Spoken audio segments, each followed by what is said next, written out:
DC নিয়োগে অর্থ লেনদেনের অভিযোগ অস্বীকার করেছেন জনপ্রশাসন মন্ত্রণালয়ের জ্যেষ্ঠ সচিব ডক্টর মোহাম্মদ মোখলেসুর রহমান। দ্রুত এই বিষয় নিয়ে প্রেস কাউন্সিলে যাবার কথাও জানিয়েছেন তিনি। এদিকে বিষয়টি তদন্তের জন্য ৩ উপদেষ্টাকে দায়িত্ব দিয়েছে সরকার। দৈনিক কালবেলায় প্রকাশিত এক সংবাদ দাবি করছে, সম্প্রতি জেলা প্রশাসক নিয়োগে ভয়াবহ কেলেঙ্কারি হয়েছে। জনপ্রশাসনে যখন সংস্কারের হাওয়া বইছে, এমন সময়ে এই অভিযোগ তোলপাড় তুলেছে সারা দেশে। অভিযোগের তীর জনপ্রশাসন মন্ত্রণালয়ের চুক্তিভিত্তিক নিয়োগ পাওয়া সিনিয়র সচিব মোহাম্মদ মোখলেসুর রহমান এবং যুগ্ম সচিব ডক্টর জিয়াউদ্দিন আহমেদের দিকে। ডিসি নিয়োগে টাকা পয়সার লেনদেন নিয়ে হোয়াটসঅ্যাপের কথোপকথনের কিছু তথ্যও প্রকাশ করা হয় দৈনিক কালবেলায়।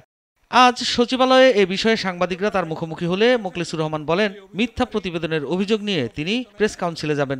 স্পষ্টকরণ হলো, অলরেডি 3টি পদক্ষেপ নেওয়া হয়েছে।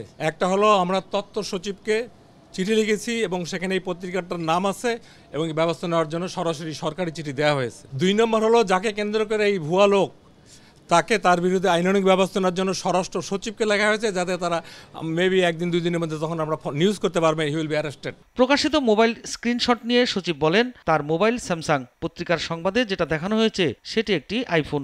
আমার মোবাইলটা হলো স্যামসাং। আপনার নোটে যে শো করেছে সেটা হলো আইফোন। তখন আইফোনকে আমি ব্যবহার করি স্যামসাং। ওনারা কে কি দেখালো ওনাদেরকে জিজ্ঞেস করবেন, হোয়াট ওয়াজ দ্য ডায়লগ। আমি এটা কিছুই জানি না। আমি এই সম্পর্কে, if I say less, it is better. এদিকে আর্থিক লেনদেনের অভিযোগ আমলে নিয়ে তদন্তের সিদ্ধান্ত নিয়েছে সরকার। আজ সচিবালয়ে এই কথা জানিয়েছেন সমাজ কল্যাণ এবং মহিলা ও শিশু বিষয়ক উপদেষ্টা শারমিন এস মুর্শিদ। সাইফুল শাহিন, নাগরিক, ঢাকা।